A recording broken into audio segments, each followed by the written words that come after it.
Tuan-puan, dalam hidup ni, ini benda yang Ustazah belajar lah ya. Benda yang belajar. Ustazah ambil bidang tu tuan-puan, bidang psikoterapi Islam. Tapi kadang-kadang psycho juga, kena uji-uji tu. Oi, Masya Allah ya. Ambil bidang yang kita suka, bidang kejiwaan Islam, psikologi ya tuan-puan. Tapi bila kena kat kita tuan-puan, Masya Allah, memang la haula wa la quwata illa billah. Bukan sebab kamu ada ilmu tu, kamu pandai tu, tak. Bila sampai masa kita mengalami sesuatu tu, pertolongan Allah lah yang paling penting. Jadi sahabat-sahabat sekalian, ya, bila kita belajarlah daripada apa yang berlaku kehidupan kita, satu cara untuk diri kita tenang tuan-puan, ni keimanan kita punya respon kan, apa dia? Masya Allahu kana wa ma lam yasha lam yakun. Apa saja yang Allah kehendaki pasti akan berlaku. Benda Allah tak kehendaki tidak mungkin akan berlaku. Jadi bila berlaku tu tuan-puan, benda paling besar apa dia? Allah suruh kita belajar. Dah. Bila berlaku sesuatu yang mungkin kita tak suka benda tu, tak sesuai dengan cita rasa kita, itu maknanya apa? Allah nak suruh kita belajar, mengetahui. Kita ambil contoh tuan-puan ayat Quran. Wa asa an takrahu syai'an wa huwa khairul lakum. Boleh jadi kamu suka benda tu, tapi benda tu boleh jadi kamu benci benda tu, tapi benda tu baik untuk kamu. Kita tak suka, kita benci benda tu. Kita tak nak dengar benda tu, kita tak nak tengok benda tu, apatah lagi nak mengalami benda tu, kita tak nak. Tapi Allah dah beritahu dalam Quran, boleh jadi baik untuk kamu. Wa asa an tuhibbu syai'an wa huwa syarrul lakum. Boleh jadi benda tu kamu nak sangatlah, kamu suka sangatlah, kamu usaha ni supaya dapat benda tu. Tapi ingat, boleh jadi benda tu buruk untuk kamu. Wallahu ya'lam wa antum la ta'lamun. Allah Maha mengetahui, kamu langsung tak tahu apa-apa. Jadi sebab tu tuan-puan, ambil kaedah tadi apa dia? Bila berlaku sesuatu, kita kena yakin keimanan kita. Apa dia? Masya Allahu kana wa ma lam yasha lam yakun. Benda yang Allah kehendaki pasti akan berlaku. Yang Allah tidak kehendaki tidak akan berlaku. Jadi andai kata berlaku ni benda kita tak suka ni, maknanya apa? Ia berlaku untuk Allah jadikan pelajaran. Sebab tu tuan-puan, tengok macam mana ya yang berlaku kepada Nabi Yusuf alaihi salam, ibrahnya terlalu besar. Jangan salahkan orang. Penyakit salahkan orang ni, ini macam tidak mengeluarkan kita untuk mendapat ketenangan jiwa. Kita jangan salahkan orang. Belajar memperbaiki boleh, menyalahkan tak boleh. Salah, habis tu kita tak salah ke? Ada juga salah kita.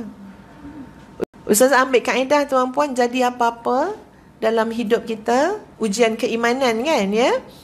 5 perkara ni lekatkan dalam fikiran, dalam hati. Kena buat 5 benda. Sebab tu Ustaz pun tak catat kat buku. Kalau catat kat buku tu, buku yang buat. Orangnya lupa. Nah, adalah orang seloroh ni buku awal masuk syurga. Tuan buku tak masuk lagi. Semua dalam buku. Ya, tapi tak apalah, kita catat, nanti kita akan semak balik kan. Nah, tapi lepas tu kita cuba hafal benda tu insya-Allah. Berlaku apa-apa pada anak, pada kita, pada apa, 5 benda. Pertama apa dia? Husnuzan dengan Allah. Jaga sangkaan baik kita dengan Allah Subhanahu wa taala. Itu memang saatnya syaitan tuan-puan nak goncangkan iman kita supaya apa? Biar kamu buruk sangka dengan Allah. Jangan buruk sangka dengan Allah. Orang yang jaga kesihatan, makan vitamin, jogging hari-hari, apa lagi, tiba-tiba dia yang kena sakit. Jiran dia isap rokok selang setengah jam. Tak ada pun kanser paru-paru. Yang macam cerita ni, cerita sungguh ni. Ustaz ada orang kampung Ustaz, mak Ustaz ada sebut, dia tak kenapa pun, daripada muda mak tengok dia isap rokok. Masa tu ayah Ustazah ada kanser paru-paru. Ayah Ustazah tak isap rokok tu puan. Sebatang pun tak pernah hisap. Yang hisap tu orang belakang. Orang belakang elok, tak ada penyakit apa. Ya, mak selalu sebut lah. Mak kata, heran mak. Abah tak isap rokok pun rasa paru-paru. Ini qadar Allah. Ketentuan Allah. Jadi tuan-puan, kita jangan sampai datang buruk sangka kita dengan Allah Subhanahu Wa Taala. Orang yang beri ikhtiar jaga tuan-puan, kena kat dia. Ustaz, ustazah, agamawan, kena ujian anak tu yang buat masalah. Ini berat. Itu boleh menggoncang dia punya husnuzan dengan Allah Subhanahu Wa Taala. Dia boleh kata, ya Allah, kamu nak bagaimana lagi ya Allah? Suruh hantar sekolah agama, suruh didik Al-Quran, suruh ni. Lalah jadi macam tu juga. Tengok. Bergegar sangkaan baik dengan Allah Subhanahu Wa Taala. Jadi bila berlaku apa-apa, ingat ni ujian keimanan. So kena jaga apa? Hati kita dengan Allah mesti lurus. Hati dengan Allah mesti lurus. Walillahil mathalul a'la. Bagi Allah tidak ada bandingan dengan sesuatu apapun. Cuma yang Ustaz nak cakap sekejap lagi ni adalah untuk litaqribi dhihni, untuk mendekatkan pemahaman kita. Jadi Ustaz nak bawa cerita macam mana ibu bapa dengan anak. Soal hati lurus tak lurus. Suami isteri, soal hati kita lurus ke tak lurus sesama kita. Cuba tuan-puan, seorang anak ni, bila hati dia tak lurus dengan mak dia ataupun dengan bapak dia. Mak ni kalau tak bagi sesuatu yang anak tu nak, sebab kita kenal anak kita. Kalau bagi sekarang, tak adalah pelajaran dia dah. Jadi kita tak bagi, anak lain mungkin kita bagi. Anak yang ni kita tangguhkan. Anak yang ni nak pergi berkawan, nak pergi mana-mana, kita bagi. Sebab apa? Kita tahu kawan dia baik. Yang ni kita kata tak usahlah, duduklah rumah. Setara tu mak ni punya sayang, ayahnya punya sayang, anak ni dia kata, tahu dah, kalau dengan dia semua tak dapat. Kalau dengan abang semua dapat. Nampak tak gambaran hati tu tak lurus tuan-puan? Dia boleh kata, dah agak dah. Tengok dah agak dah. Mak akan jawab macam tu. Kalau dengan saya, mak memang macam ni. Padahal mak ni tak ada niat. Tak ada niat sekelumit pun. Nak bezakan kasih sayang, nak berlaku tidak adil. Tapi kita tahu nak menempatkan sesuatu tu pada yang sesuai. Sebab kita mak ayah, anak kita tahu tuan-puan, insya-Allah kita tahu. Sekilas ikan di sungai ke laut? Ya, air. Sekilas ikan di air, kita tahu jantan betina. Iya. Tengok tu tahu. Sampai anak Ustaz pernah kata macam ni, jealous lah dengan ilmu ibu-ibu ni. Kenapa? Tanya dia. Semua ibu tahu dia kata. Kita boleh sangka. Dia datang bilik Ustaz, dia berdiri tercegat. Ustaz terus cakap sesuatu yang memang sama dengan dalam kepala dia. Dia tak cakap lagi. Tu dia kata jealous dengan ibu-ibu ni. Semua benda dia tahu. Insting kita kuat tuan-puan.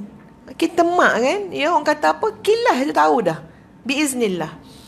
Jadi bila anak kita semudah tu dia kata, mak pilih kasih, abah pilih kasih, tak sayang dia, memang saja nak buat naya kat dia. Ini maknanya apa? Hati dia tak lurus dengan mak ayah dia. Tak bagus tuan-puan. Anak hati tak lurus dengan mak bapak, tak bagus.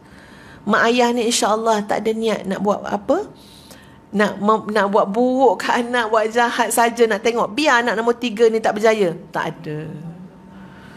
Jadi untuk suuzan dengan seorang ibu dan ayah yang setiap hari berdoa kebaikan ni, ini satu benda yang sangat tidak wajar. Itu baru level mak ayah, makhluk lagi. Kita makhluk. Walaupun kita mak orang, ayah orang, kita masih makhluk. Apatah lagi dengan Khaliq Allah Subhanahu Wa Taala yang mengharamkan sifat zalim. Tidak pernah zalim. Bahkan Allah adalah yang maha adil. Mudah-mudah kita kata Allah tak sayang kita. Allah biarkan kita.